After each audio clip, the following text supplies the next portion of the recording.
Today's daf we're going to be learning is Zevachim daf Yud Gimel. This is the daf for Shabbat. We're going to get started with the very end of yesterday's discussion. So we had this proof that Rav Huna was trying to explain about Ben Azai's position, how we get to the fact that Ola is also included in the list of korbanot, that if you do it shelo lishma, without the right intent, the korban is disqualified, in addition to the chatat and the Pesach. So then we ended with this malat tzad hashaveh sheben sheyesh ben tzad karet, but you can't learn from the kal vachomer because from the tzad hashaveh, from the least common denominator between chatat and Pesach, because both of them have an element of karet to them. Remember, because Pesach, if you don't do the korban Pesach, you get karet, and the chatat has karet associated with it because it's given when there's a sin that you do that is punishable by karet. So it's different, and that's exactly the next line, which is Ben Azai said karet lo parich. He doesn't think that that's something that's unique to both of those. From there, you can't learn to Ola because each one has a totally different element of karet to it, and therefore you can't compare the two and connect them. So then the Gemara says, okay, if you're going to use this least common denominator argument and include Ola with it, Asham Nami Leite. So then also Ben Azai should include the Asham because it's got the same criteria. It should also be included just like the Ola. To which they say, no, Parich, Malat, all the other korbanot, the Ola, the Chatat, and the Pesach are all communal offerings, or at least have ones that are communal. Sometimes the Ola could be individual, but it could also be communal. And also the same for a Chatat. There's communal sin offerings, like the Paralim Devar Shel Tzibor that we learned about a lot in Horayot. And, even though there's also individual, but the Asham never comes for communal offering. And the Pesach, of course, is the community brings. So there you have, there's a uniqueness for those three that doesn't exist by Asham, and that's why he doesn't include Asham. Remember, Rabbi Lazar did, but he doesn't. Or maybe he actually does use tzad karet. Now, if he uses tzad karet and then Asham doesn't have karet, and that's why Asham is out, what about the Ola? Well, Ben Azai Gemara Gemirale, you can explain that Ben Azai just had a tradition about the Ola, and maybe he didn't really learn the whole thing from the tzad hashaveh. Okay, and then that's why Ola is in for a different reason, and Asham's not in because of the karet issue. Now, Hadakam Rav Huna kal vachomer, the fact that Rav Huna said there was a kal vachomer here and gave that whole argument, there's a great answer or great response. He only brought it up because he wanted to sharpen his students' minds, and he wanted to see, are you going to ask questions on it and use it as a prodding tool to get the students to think and challenge them to be sharper. Okay, with that, we start the next Mishna. HaPesach, v'chatan, sheshachatan shelo lishman. Okay, back to slaughtering the sacrifice, not for the right intent, the Pesach and the Chatat, the two that are disqualified. Kibel v'halach v'zarak shelo lishman.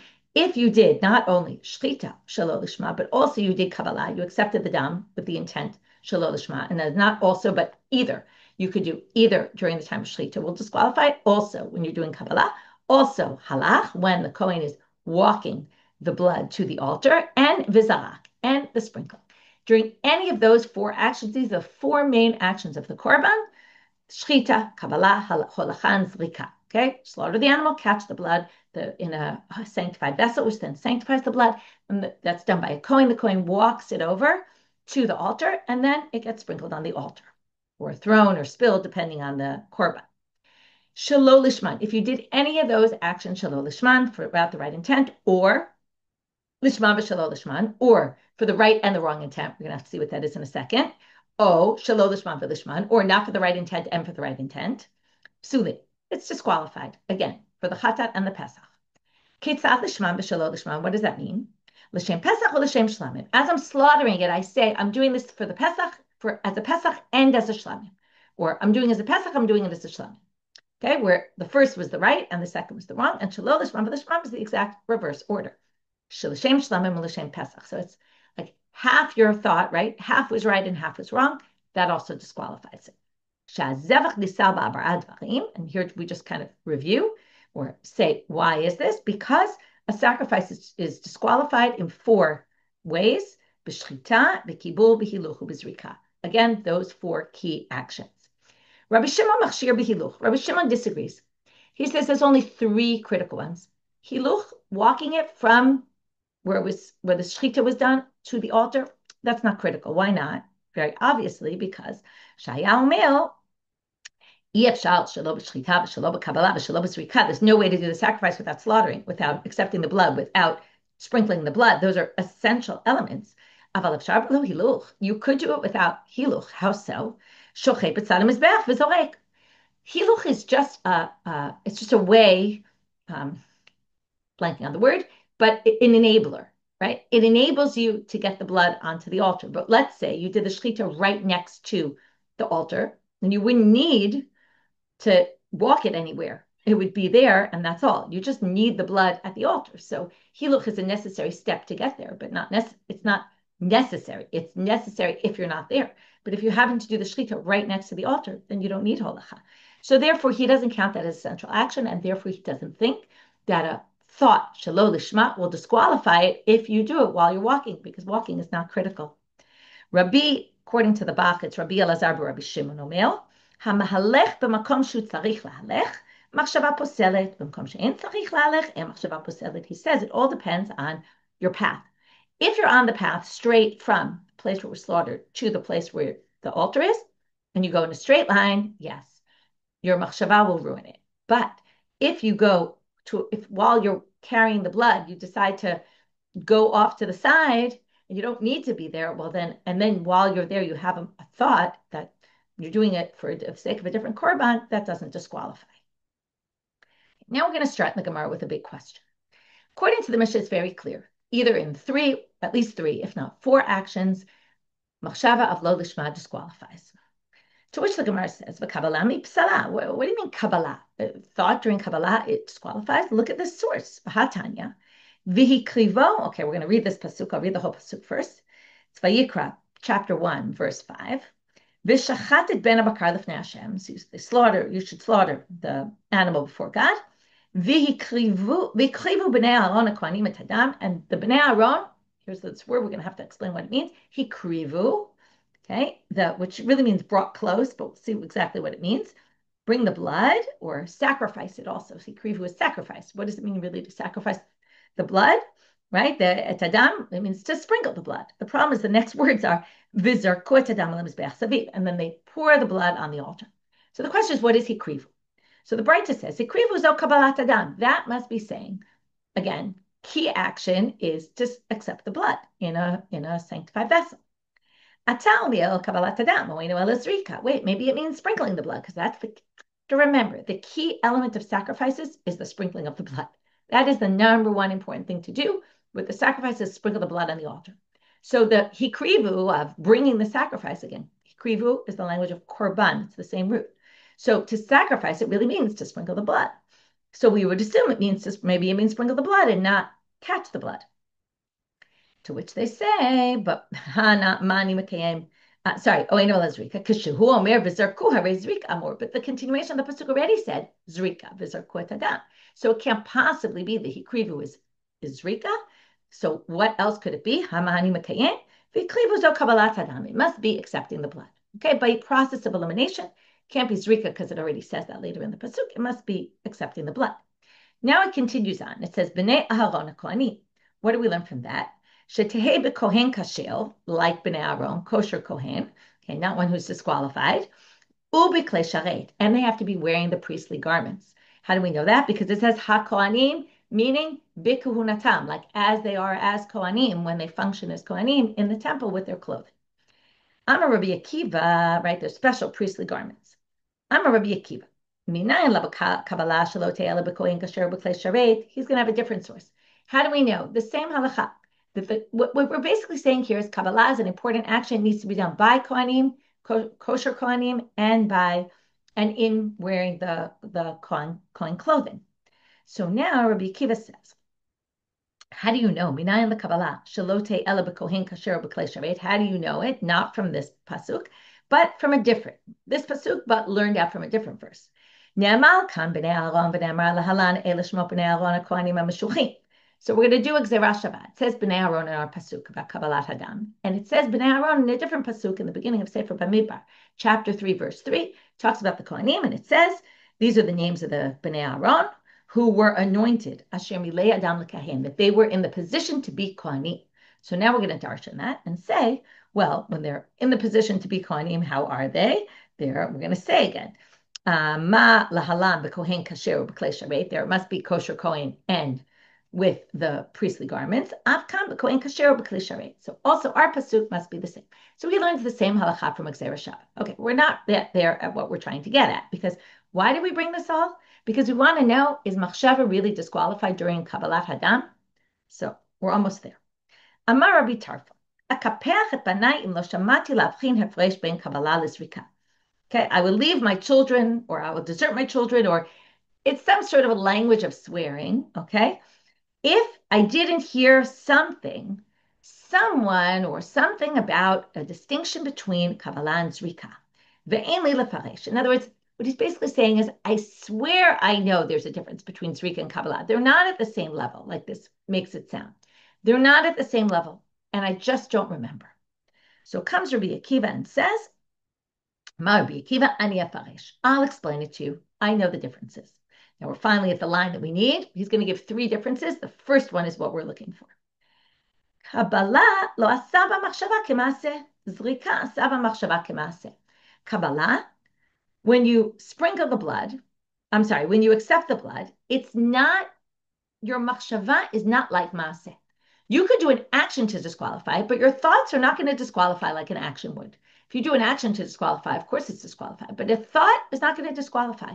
Whereas in Zrika, a thought is like an action. And if you mess up your thought, you're going to mess up the korban. So what do you see here? It's very clear. Your thought during Kabbalat Hadam does not ruin the korban against our Mishna. We're going to continue along in this braita anyway, and then we'll come back to the problem, because we're in the middle of a sentence and they don't like to stop in the middle of a sentence, nor usually in the middle of a braita. So let's keep going. So now we're on differences that Rabbi Akiva is going to mention between Kabbalah and Zrika, and then we'll see Rabbi Tarfon's reaction when he hears what Rabbi Akiva says. So now he says, Kiblu b'chutz eno chayav karet, zarku b'chutz anush karet. What if you do the action outside the Azara? The Azara, right, is the inner area where all these actions are supposed to happen. Now, what if you did Kabbalah outside? So you're not allowed to. But if you do it, you don't get karet for it. But if you do the Zrika outside, you get karet. So again, another stringency there is for Zrika, there isn't for Kabbalah. Kablu psulin en chayavin alav. Zraku psulin chayavin alav. If a non-Kohen, or a Kohen who's drunk, or a Kohen who's a Balmum does the Kabbalah, he doesn't get the death penalty. But if he does the Zrika, he will get the death penalty. The death, by the way, it's death by the hands of God, not death by the court. Okay, so he will get killed because Zar Karev Yumat and all that. Okay, now, so again, he puts out these three differences, right? That Rabbi Tarfon said, I'm sure there are differences. Rabbi Akiva points them out. Amar lo Rabbi Tarfon, Havodah, Atay Tete Yaminu Smol, Ani Shamati ve'En li lefaresh. Okay, he said, wow, you really know what you're talking about. I heard and I didn't remember how to explain, and you brought it back to me. Ata doresh u'maskim l'shmuah, right? You said exactly what I didn't remember. And now he says, Bilshon hazeh amar lo, and then he says to Rabbi Akiva, Akiva kol haporesh mimcha kiporesh michayav. Anyone who separates from you is like separating from his life. And Rabbi Tarfon is just amazed by Rabbi Akiva that he's brought back this halacha, these differences between Zrika and Kabbalah that Rabbi Tarfon didn't remember. Okay, but back to our point. Now we have a contradiction. This was a very long-winded way of getting to the fact that our Mishna, okay, this is the only thing we did really so far in the Gemara, besides we got to some other things, but the real reason we started with this was, the first question of the Gemara was, wait, Machshava doesn't disqualify in Kabbalah, because look at what Rabbi Akiva said. It doesn't. And yet the Mishnah says it does. So Amar Rava, Rava is going to resolve this contradiction. Lo kashya, kam b'machshava pigul, kam b'machshava shelo lishma. There's two different types of machshava that destroy korbanot. One is pigul, that you have a thought you're going to do something outside the time frame it's supposed to be done. And one is you're doing it for the wrong korban. Our Mishnah is talking about the wrong korban. If for the wrong korban, if you have a machshava during the time you're accepting the blood, that you're going to do it for the wrong korban, it disqualifies. But if you have a pigul machshava, that while I am collecting the blood, I think I'm going to sprinkle the blood in the wrong time, that doesn't disqualify it. That's the way we understand it right now. Now, the Gemara is going to say, wait a minute. First, they're going to say, Daikanan. Let's prove this, that really our Mishnah was only talking about lishma and not in general, and that's how we can explain the braitas about a different situation, about pigul. Specifically uses the language of disqualify, which is the language we use by a low lishma, and it doesn't use the language of pigul, which is what you usually say, right? It becomes pigul, because again, if something's pigul, you have to know, because in the meat, if you eat the meat, you're going to get curry. So you usually say it's mitpagel, it becomes pigul. And that's not the language they use, and there you have it. Now the Gemara is going to ask a further question. So we now distinguish pigul. There is no disqualification of machshava, and for lishma there is. Now, lishma there is, we're going to put aside. That's our Mishnah, and we're good with it. But the braita that says there isn't by pigul is going to be contradicted by another braita. Machshavat pigul lo pasla b'kabbalah v'hatanya. Here's a braita. You might have thought that maybe machshava only ruins things during zrika. How do you know also shchita and also kabbalah? And here you're not going to be able to say that we're talking about lishma, because the pasuk is going to be the pigul pasuk. Okay, Talmud loma. Ve'im ha'achel ya'achel mibasar zevach shlamav lo yeratzeh. Okay, this is the beginning of the pasuk that talks about pigul. It's actually starting to talk about notar, if the meat of the shlamim was left over after 2 days, when you're not allowed to eat it anymore, and you leave it to the third day, that's the Yom HaShlishi. If it's eaten, all right, if he eats from it on the third day when you're not allowed to, lo yeratzeh, will not be accepted. And then later on the pasuk it says pigul yihiyeh. Okay, let me just find the pasuk again. Here, hamakriv oto lo yichashev, it will not be accepted to the person who's sacrificing it. Pigul yihiyeh, that's why it mixes kind of notar and pigul in the pasuk, and it says it is pigul. They will have a sin upon them if they eat it. Now, the key thing here is it says ha'achol ye'achel. Okay, ha'achol ye'achel. Im ha'achol ye'achel. So now they say, how do we know it includes also Kabbalah, not just Srika? Because it actually includes anything that leads to eating, meaning anything that's a prerequisite to eating that sacrificial meat, like you have to slaughter it, you have to accept the blood, you have to bring it to the altar, and you have to sprinkle the blood. Without that, you can't eat the korban. So all of those things already are included from Hechel Yachel. And there we have a source that pigul does mess up during the time of accepting the blood. And that's our contradiction. But we're going to continue on in this braita anyway, just like we did with the previous. The braita continues and says, maybe there's pigul by the spilling of the extra blood. After you spill the blood on the altar, whatever's left, you pour at the base of the altar. And you burn the parts of the animal on the altar, the parts that get burned. So maybe you would think also that maybe you could also mess up when you're doing those actions and have a pigul machshava, right? Again, a thought that you're going to do something later, like while you're pouring the blood on the base of the altar, the shirayim, the extra, you have a thought that you're going to burn the imurim tomorrow, which you're not allowed to do. So maybe it would be pigul. Talmud lomar, bayom shlishi lo yiratzeh, hamakriv oto lo yichashev. Okay, now hamakrivoto, remember what we said, the default for makrivoto would be zrika, unless it says otherwise. So we're assuming hamakrivoto means the one who's bringing the sacrifice, that means the one who's sprinkling the blood. It's talking about zrika. Now they say here, zrika bichlaletan. Now zrika was already included in hachol yachel, because we already said anything that leads to eating was a prerequisite that includes zrika. So why does it add this hamakrivoto and like highlights zrika again? Must be to tell you, lama yatzat. Why was it taken out of the group? It was kind of in the group in Hechel. Now they spotlight it. What's the purpose? Lahakisha lehalomar mazrika miyuchedet she avoda u'ma'akevet kapara av kol avoda u'ma'akevet kapara. It's to teach you that just like zrika is special, unique, that it's avoda. What makes zrika important? It's avoda. Remember, these are the 4 avodot. It's one of the rituals.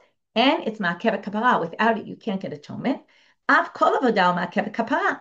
Therefore, this is going to be true. Pigul is going to be during any action that's critical. Okay, it's number 1. It's called avoda, and it prevents atonement. Right? Without it, you can't get atonement.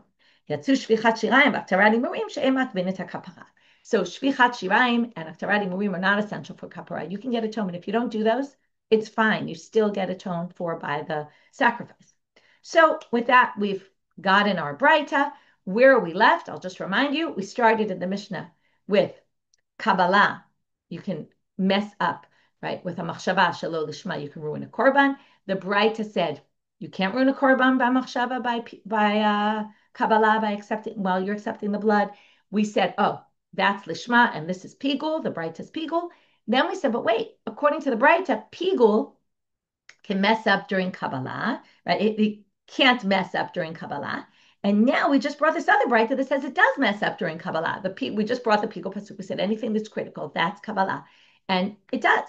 So now we have another contradiction between the two braita, no longer with our Mishnah, because our Mishnah is lishma, and that's a side.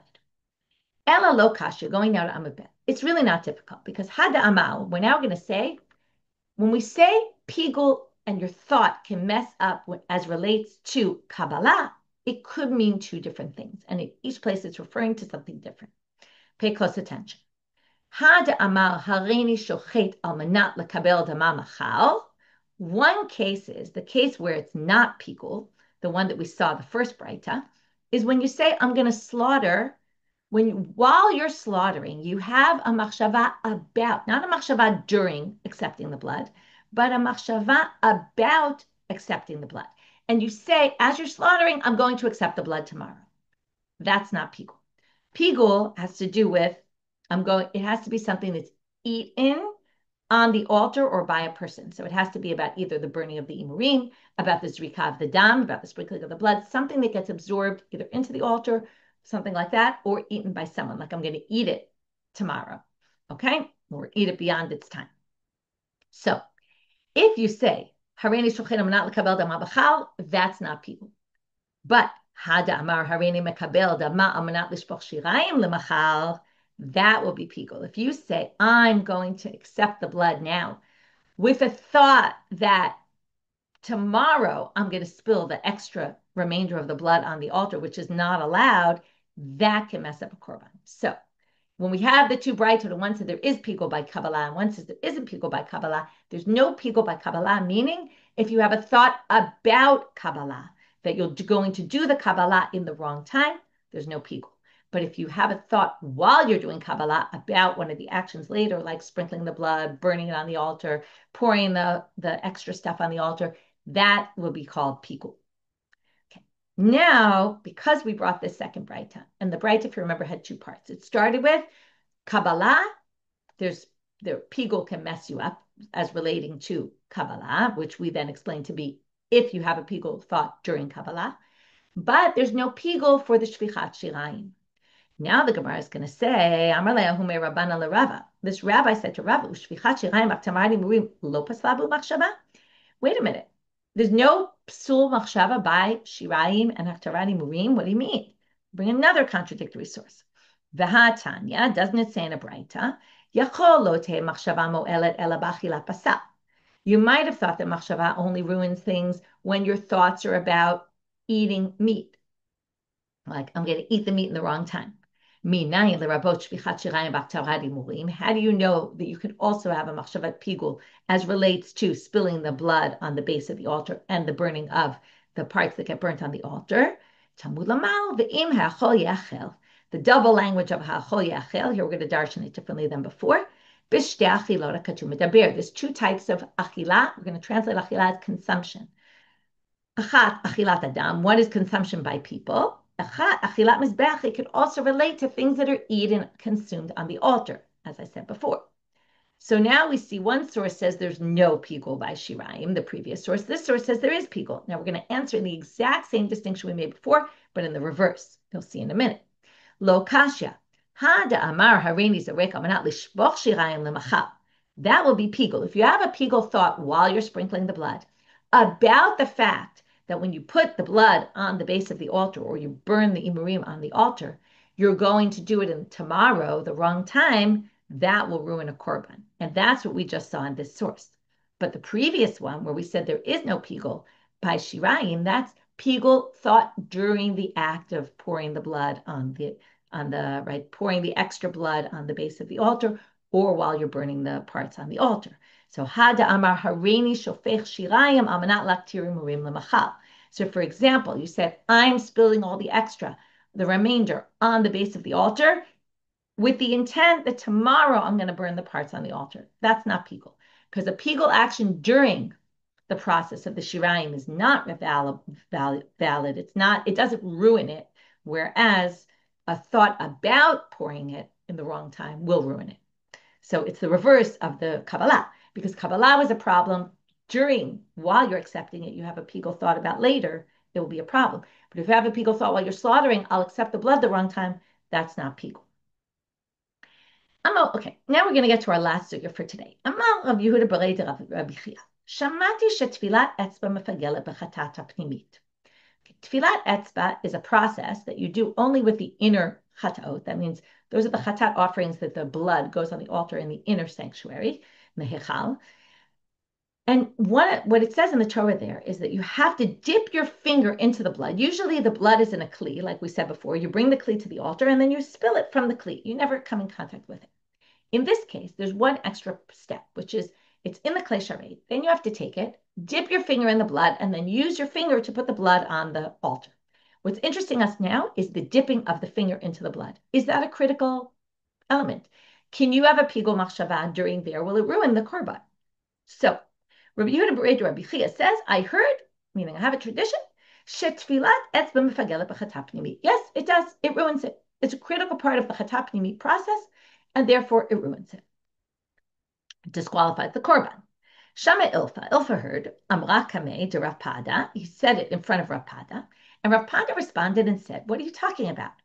Amal klum lamanu pigul ela mishlamim. The whole pigul law, that pasuk we saw before, is all learned from shlamim. From that pasuk about the shlamim, the peace offering, we learned all the other offerings. Now, if that's the case, we're only going to learn it what's true for shlamim. Shlamim ain't tfilat etzba mefagelet behen. Now, in shlamim, if you dip your finger in the blood, that's not a process. So if you did it, for example, and had a pigul machshava, since you're not supposed to do it, it's not part of the process, of course it doesn't ruin the korban. So chatat, since the whole pigul is learned from shlamim, we're not going to make it more strict by chatat. So chatat ain't tfilat etzba mefagelet behen. So he says, likewise with the chatat, there's no pigul there. And Bar Pada responds back to Ilfa, no. So the Gemara, or maybe Ilfa asks, really? Who's to say we learned it all from shlamim? It's not possible we learned it all from shlamim, and I'll tell you why. Because if we learn it all from shlamim, and whatever's true for shlamim is going to be true for chatat, I'll prove to you it's not the case. Because im mash shlamim shelo lishman, ein motzi midei pigul. Okay, now you have to understand something. If a korban is disqualified, and then you have a pigul machshava with it, let's say you go ahead anyway and use it, and you have a pigul machshava, it doesn't turn into pigul. And if you eat that meat, you don't get curry because it's already disqualified. Pigul can only be for a korban that until you had the messed up machshava, it's that your machshava destroyed it. If it was destroyed for some other reason, because you did something wrong before, like for example, it was a chatat shelo lishma, which we'll see in a minute, and it was already disqualified. So you slaughter it shelo lishma, and then you go to sprinkle the blood, and you say, oh, I'm going to, right, when I do the imurim, I'm going to do it tomorrow. It's not pigul because you already disqualified. So now they're going to say, but wait, shlamim shelo lishman is actually a good korban because remember, shlamim shelo lishma could be brought as a sacrifice. It's not disqualified. And therefore, emot simidei pigul. It doesn't take it out of the realm of pigul. If you then have a pigul thought, you can actually turn it into pigul, right? Ruin it, okay? Af chatat shelo lishma emot simidei pigul. Well, then if it's all learned from shlamim and you learn from there to chatat, then you would say the same thing for chatat. A chatat that was done shelo lishma, which is actually disqualified, wouldn't remove it from being pigul, and it would be pigul. And of course, that's not the case because once it's disqualified, there is no pigul after that. You can't turn it, you can't mess it up with pigul because it's already messed up. Elamai lach lememar, it can't possibly be it's learned from shlamim then. It must be miribui dekrai kaate. It must be it's learned from an extra pasuk. Rashi quotes that there's a Torah Kohanim, a sifra that has the drasha there. I don't know what it is, but it's a drasha that from there we learn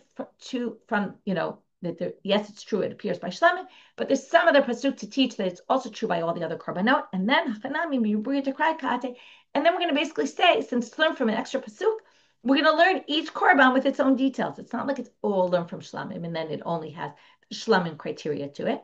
And then you'd say, tfilat etzba mefagelet. So we end that argument with saying, seems like you could say what he learned in his tradition, Rabbi Yehuda braita Rabbi Chia, that it's pigul, it would mess up the korban if you had a pigul thought while you were dipping your finger and you thought, I'm going to sprinkle the blood tomorrow. Rabbi Shimon, sorry, I skipped the line. Now we're going to do the same sugya, but it's going to go a little bit farther than this one, but in parallel. Amar Rabbi Yeshua ben Levi. So now Rabbi Yeshua ben Levi is the one who starts. Ba'aliyazo shamati, when I was in this attic, I heard, right, it's the second floor of their houses. Lots of times they were learning the second floor. I heard the following thing. Shetfilat etzba mefagelet. Often they had meetings in the second floor. I heard the same thing that we just quoted by the other rabbi. There is pigul then. Taiba Rabbi Shimon ben Lakish. Rabbi Shimon ben Lakish questions and says, Klum do pigul elu mishlamim. Same exact question. Didn't we learn it all from shlamim? Mashlamim ein tfilat etzba mefagelet behem af chatat ein tfilat etzba mefagelet behem. Now, if you dipped your finger while you were doing a shlamim into the blood, and had a pigul thought, of course it wouldn't ruin it because that's not part of the process. Same would be true then for chatat. To which again, the response of Rabbi Shimon ben Levi is, V'chiach kol mishlamim lamdu. What? You think we learned it all from shlamim? It can't possibly be because ima shlamim shalo lishma ein motzi midei pigul af chatat shalo lishma ein motzi midei pigul. Just like we said before, shlamim shalo lishma is a good korban, and therefore it would still be able to potentially become pigul if you messed it up. It would be called pigul if you ate the meat, you get karet. Whereas a chatat shalo lishma is a disqualified korban already, and if you say it's from shlamim, then you would say also it could become pigul, and we know it can't because it's already disqualified. So that doesn't make any sense. But here we have a retort. I'm a Rabbi Yossi Rabbi Chanini. He's going to try to support the position that tfilat etzba is not going to mess up your korban. Okay, it's not going to be pigul. In hakol mishlamim lamdu. No, we really do learn it all from shlamim, and I'll prove to you how we can learn it all from shlamim. And then if we learn it all from shlamim, we're going to say ain't tfilat etzba mefagelet because there is no tfilat etzba by shlam. How are we going to explain this problem that we just said about the shlamim shelo lishma versus the chatat shelo lishma? Well, compare something in shlamim that's more similar to chatat, and then it will work. Like for example, let's take a case of ho'il v'chutz limkomo posel b'shlamim. He's going to say like this. Let's take a case of chutz limkomo in shlamim. We have a case in shlamim. This is like pigul, except it's not out. You have a thought that you're going to slaughter while you're slaughtering the animal, you think I'm going to sprinkle the blood outside the right place, right? I'm going to do it outside. Now, that ruins the korban, okay? But it's not pigul. It's not going to be karet, okay? But it does disqualify the korban. So now we're going to find a parallel in shlamim where the korban is disqualified. So ho'il v'chutzlim kamo posel b'shlamim v'shalo lishmo posel b'chatat. We're going to compare those two. Let's take a case in shlamim where it disqualifies it, and a case in chatat where it disqualifies. So in shlamim, it's chutzlim komo, outside the place, and in chatat, it's chutzlim, it's shalo lishmo. So since we have that, let's say it like this: Ma chutzlim komo haposel b'shlamim motzi midei pigul. Once you do a chutzlim komo, you have a wrong thought about doing something outside the right space. It can no longer become pigul. Let's say then you say, I'm going to do it in the wrong time. It's too late. You can't make a pigul anymore. Av shelo lishma, posel b'chatat, b'tziam midei pigul. So you could say the same thing now with the chatat shelo lishma. And then we have a good comparison. And then it fits. And then you could say, we learn it from shlamim. And then when it comes to tfilat etzba, well, then tfilat etzba is not mefagelet because there is no such thing by shlamim. But I'm a Rabbi Yirmiyah mitzida tafra. I'm going to break that argument from the side. Because there's a special unique chumrah by chutzlim kamo that isn't by lishma, which is what? Chutzlim kamo is a disqualification for all sacrifices. Tomar b'shalo lishmo, she'eno hegel b'pesach chatat b'vat. But shalo lishmo is only Pesach and sin offering, chatat. And therefore, you can't say what's true for there will be true for there, because maybe there it's motzi midei pigul, because that's something that's across the board by all sacrifices. But you wouldn't necessarily be able to learn from there to chatat, and therefore this comparison doesn't necessarily work. Ela ma'ilach lememar. So he's going to go back. Now remember, Rabbi Yossi Rabbi Chanini was trying to support the position that tfilat etzba is not mefagelet because it's all learned from shlamim. Comes Rabbi Yirmiyah and he's going to say, no, it is mefagelet. And what's he going to explain? What can you possibly say? In other words, I'm going to make this comparison, and you'll see this comparison works, and this is going to lead us to tfilat etzba mefagelet. Davar haposel bahen, something that disqualifies any sacrifice, motziam midei pigul, is going to, right, ruin it for pigul. Okay, that we learned already. If the korban is disqualified, and then you have a pigul thought, it's not pigul anymore, because, right, it's not pigul at all because it was already disqualified for some other reason. Davar hama'akev bahen mivi'an lidei pigul. And, okay, this is the two sides. One is what takes it out of pigul, and the next is what could make it pigul. What could make it pigul? Davar hama'akev bahem, a critical element in the process.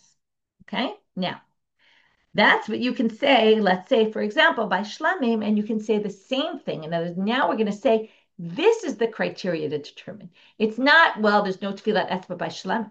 He says, no, there's criteria. If the korban's already disqualified, then there's no pigul. But if we're in one of the critical elements of the korban, and we have a pigul machshava, that will destroy it, that will ruin it, that will make it pigul. So hachanami will say the same thing here, davar posel mitzimidei pigul. Like, for example, if it was done shalol lishma and chatat, davar ma'akev ba mevi'ah lidei pigul. In other words, even if we take this comparison of shlamim, we could say it's the principle of shlamim that we're going to learn. And what are the principles? It's davar ma'akev, that brings it to pigul. So while there's no tefillat etzba by shlamim, that doesn't mean that tefillat etzba is not mefagel in chatat, because tefillat etzba and chatat is a critical element. It's not in shlamim because you don't even need to do it, but it is a critical element in chatat, and therefore it's going to be a problem. And with that, we finished Rabbi Shua ben Levi, like the counter of Rabbi Yirmiyah, supporting Rabbi Shua ben Levi's statement that tefillat etzba mefagelet. Comes Rabbi Mary, and I'm a Rabbi Mary af ananami tanina. I'm also going to prove it to you from a different source, and I'm going to have some issues with his source. But he says the following. It brings a Mishna Menachot that says, Kol zakla. Here's the rule. Kol hakometz v'notem b'kli v'amolich v'maktil. Okay, and it continues to basically say, these are the processes during which you're doing the mincha, that if you have a pigul thought, you ruin it. Let's go through them. Kometz, that's when you take, the way you make a mincha, you make a dough, then you put, the kohen puts his 3 middle fingers in, scoops out a piece, that's called the kometz. That's the part that goes into a sanctified vessel, that's the next process. Notem b'kli, puts it in the vessel. Hamolich then carries it to the altar, and hamaktir, and then it burns on the altar. So we're going to see now all these actions are parallel to a different action when it comes to the sacrifice for the animals. So now, in all these processes, these are the critical elements, and you're going to be liable for pigul. That's what the Mishnah says. Bishlama kometz hainu shochet. So here, kometz, taking the piece out, that's like slaughtering because you're separating, right? In the slaughtering, you're separating the neck from the rest of the animal. In this case, you're separating the kometz from the dough. Molich, hainu molich. Okay, carrying it to the altar is obviously carrying it to the altar. Maktir hainu nami hainu zolek. Burning it on the altar is the main mitzvah, so that's like the zrika in a korban. There is no sprinkling of the blood. There's no blood here. Ela notem b'kli ma'nihu. What is notem b'kli? If not, right? Ilema dedame lekabbalah. If you want to say it's like kabbalah, it's like accepting in the klisharet midame. You can't compare it because it's not the same. Hatam mimela hachayu kashak avarami. Why is it different? Well, when you slaughter the animal and the kohen catches the blood in the vessel, the kohen doesn't put the blood in the vessel, it just drips down into the vessel. That's mimelaha. It comes on its own. But in this case, he puts the kmitza into a vessel. That's a very different action. You can't say that that's the same action. Notem b'kli is putting it in the vessel. The other one is catching it in the vessel. They're not the same. So therefore, now we're stuck with why is notem b'kli then a key action? It's not parallel to Kabbalah, so it doesn't have a parallel. Now here comes Rav Mary's proof for tefillat etzba mefagelet, because also, right, there's no parallel to tefillat etzba in any other situation.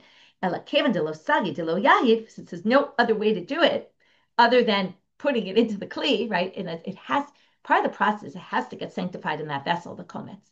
So if you don't put it in the kli, you can't do the rest of the process. So therefore, it's a critical action. You can see where this is going. Al korche avodah chashuvai. So it must be a critical element of the avodah. Hachinami kevan de lo sagi de lo avile. So let's say the same thing for the tefillat etzba. You have to dip your finger in it. You can't do it without it. Al korche hainu holacha. We'll treat it as if it's like holacha, basically. Okay, we'll say it's like walking it, because again, walking is not important in and of itself. It's just, it has to happen as part of the process. So basically, we're going to say this is like holacha, and therefore, for that reason, we're going to say that pigul messes it up. To which the Gemara says, not necessarily. You can't prove from that Mishnah. It's not clear that nitina b'kli is really like holacha. And now we're going to go back to something we suggested before. It really is parallel to Kabbalah. Now you said one drips in and one you put in by yourself. Those are two different things. That's not really such a distinction. In the end, they both go into a vessel. Who cares whether it got there by itself or you put it in there by hand? In the end, it's all really the same thing because the key is the result. It's now in a vessel and it's sanctified in the vessel. So in the end, it's like Kabbalah, and then it doesn't teach anything about this issue of a necessary action in that part of the process would definitely have pigul, right? Would mess up the korban if you had the wrong thought.